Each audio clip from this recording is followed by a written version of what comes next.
Les amis français et francophones, bonjour. Je vais vous présenter une ville de l'Antiquité qui se trouve en Anatolie aujourd'hui, en Asie mineure de l'époque. Cette ville s'appelle Sagalassos. Elle est située en Pisidie. Quand je dis Pisidie, vous vous souviendrez tout de suite de Antioche de Pisidie, par où l'apôtre Saint Paul était passé. Cette ville, elle est située à 1600 mètres d'altitude, à 100 km d'Antalya, à peu près 70 km de Sparta, de la Turquie. Donc, si vous voulez y accéder, vous pouvez venir Antalya par avion, et de là, il y a des moyens de transport qui vous amèneront à Sagalassos.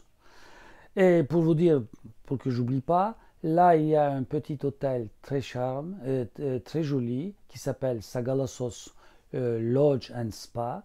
Vous pouvez y loger là, et cet hôtel est situé à 1300 mètres d'altitude, tandis que le site il est à 1600 mètres d'altitude.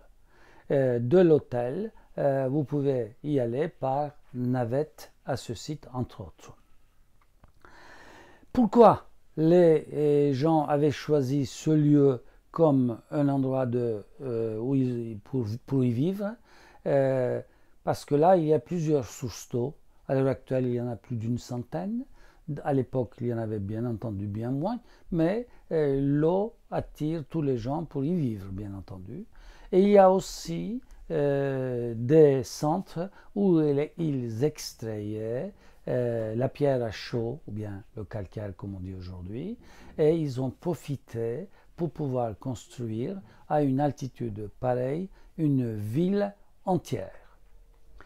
Et cette ville avait une résistance contre les armées d'Alexandre le Grand au IVe siècle avant Jésus-Christ, mais les armées d'Alexandre le Grand, après un ou deux essais, ils avaient réussi à conquérir la ville.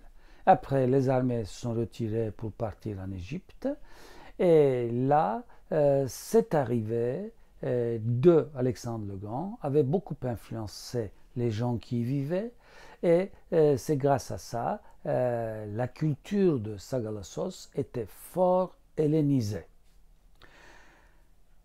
Après, on a eu le règne de Amintas qui n'a pas duré longtemps, et au IIe siècle, ils seront sous la soumission des Pergamiennes, et finalement, à partir de l'an 129, ils feront partie de Asia, qui était une province romaine. À l'époque romaine, ils auront leur apogée à l'époque d'Auguste. Pourquoi Auguste? Parce que jusqu'à Auguste, il y avait eu plusieurs guerres civiles entre les descendants de l'Empire romain. C'est Octavianus, il faut dire plutôt, qui va annuler la démocratie, ne disons pas la démocratie, disons plutôt la République romaine, et il va fonder l'Empire romain en l'an 27. C'est une date particulièrement importante, et c'est ce que nous appelons aujourd'hui Pax Romana. Lors de cette période, il y aura de grandes campagnes pour la construction des sites qui étaient bien loin du centre de l'Empire romain. Et comme les gens de Sagalassos avaient pris une position à côté d'Octavianus lors du combat qu'il y avait eu entre Marc-Antoine et celui-ci qui sera vaincu et qui va se suicider, et voilà, Auguste, qui voulait dire le respectable, va donner une très grande importance à cette ville. On va amener plusieurs grands architectes du centre de l'Empire romain, et on va instaurer une école, plutôt une académie de l'architecture, et aujourd'hui nous voyons les conséquences de ces efforts. Et là, à l'heure actuelle, depuis 1995, disons plutôt, l'université de Louvain et le prof Mark Welkens, qui avait obtenu l'autorisation de faire des fouilles, des restaurations et des rénovations. Ils y sont restés pendant longtemps, jusqu'à l'an 2015-2016 peut-être, et ils ont, croyez-moi, ils ont levé tous les bâtiments qui étaient ensevelis. Et qu'est-ce que vous allez voir quand vous arrivez dans ce site? Vous allez voir avant tout des routes de deux côtés desquelles on avait des portiques. Et pour les passages de ces routes, il y avait de petites ruelles qui étaient ornées par les fontaines monumentales que nous appelons nymphées. Quand vous y arrivez, vous allez voir également deux fontaines qui sont remarquables, phénoménales dirais-je. C'est la fontaine de Antonin qui a été restaurée où on fait passer l'eau canalisée, tandis que dans l'autre fontaine hellénistique, comme nous appelons, datant du 1er siècle avant Jésus-Christ, l'eau qui coule vient des sources naturelles de la montagne. C'est rare de voir des fontaines qu'on a l'eau venant des sources dans nos jours. Et vous verrez aussi un théâtre qui est intact, qui n'est pas très agréable peut-être de vue, mais qui est très intéressant parce qu'on n'avait pas touché comme restauration. Et vous allez voir deux grands centres. Le premier centre que nous appelons Agora, c'est l'Agora inférieure. Quand les visiteurs arrivaient à cette ville par le sens du sud, ils rencontraient d'abord une grande route avec des portiques. Et derrière les portiques, il y avait des magasins.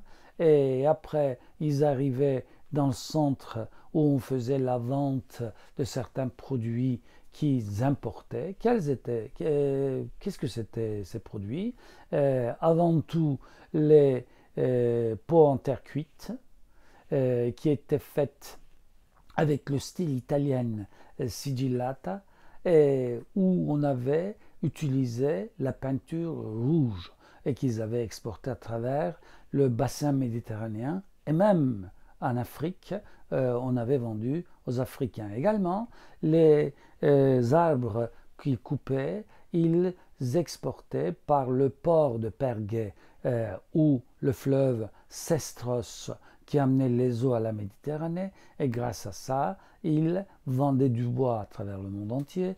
Les deux autres produits fondamentaux, c'était l'huile d'olive et également le vin, parce qu'il y avait partout des vignes et ils extrayaient par les amphores, ils en vendaient. C'est une des rares villes de l'Antiquité où on avait une bibliothèque. Je dis c'est rare, c'est vrai qu'à Éphèse il y a certaines villes où on en a, comme à Pergame aussi, mais quand il y a une bibliothèque, vous pouvez dire dans votre arrière-pensée que c'était presque une université. Et là, on avait eu le change des livres de l'époque qui était très important. Ils récupéraient des livres venant par les bateaux gigantesques et ils vendaient des statues et statuettes qu'ils faisaient avec la pierre calcaire qu'ils trouvaient sur place, qui ressemblaient énormément au marbre, mais qui ne l'étaient pas.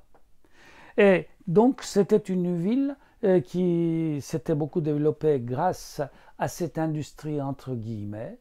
Et le côté est de la ville, c'était comme un endroit industriel où il y avait une multitude de cavernes de poterie parce que l'argile et la terre glaise qui venait de pas loin de Sagalassos, avec laquelle on faisait de la peinture.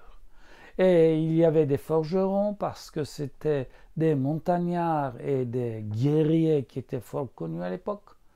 Et avant de venir à Sagalassos, ou bien après avoir visité Sagalassos, je vous conseille vivement, ardemment et obstinément d'aller au musée de Burdur, qui est un musée extraordinaire. Il est petit, mais on dirait qu'il contient des bijoux de la structure romaine.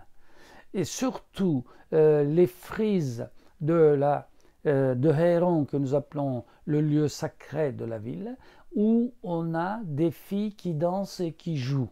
Je vous conseille d'observer ces sculptures. Également, on a la statue de Hadrien et de Marc Aurèle qui sont remarquables. Et dans ce musée, vous verrez aussi les trouvailles des sites des environs. Donc, le musée, ne manquez pas d'y aller. Et quand je reviens à Sagalassos, combien d'habitants il y avait pour vous donner l'importance de la ville? À l'apogée, c'est-à-dire à l'époque d'Auguste et des empereurs Jean, Trajan, Hadrien, Marc Aurèle, la population avait atteint à peu près 4 ou 5 000 personnes. C'est vrai que la ville avait subi plusieurs séismes, c'est à cause de cela la ville a été abandonnés et ils étaient descendus dans la vallée et ils ont continué à y vivre à Aglasun. Si un jour vous y allez, là vous allez trouver, comme je vous ai dit au départ, un petit hôtel, retenez le nom, Sagalassos Lodge and Spa, où vous pouvez trouver par TripAdvisor ou Booking.com et vous pouvez faire votre réservation. D'une façon générale, c'est une ville qui est découverte récemment, donc depuis 1995, et qui a eu un développement phénoménal. Je vous remercie de m'avoir écouté.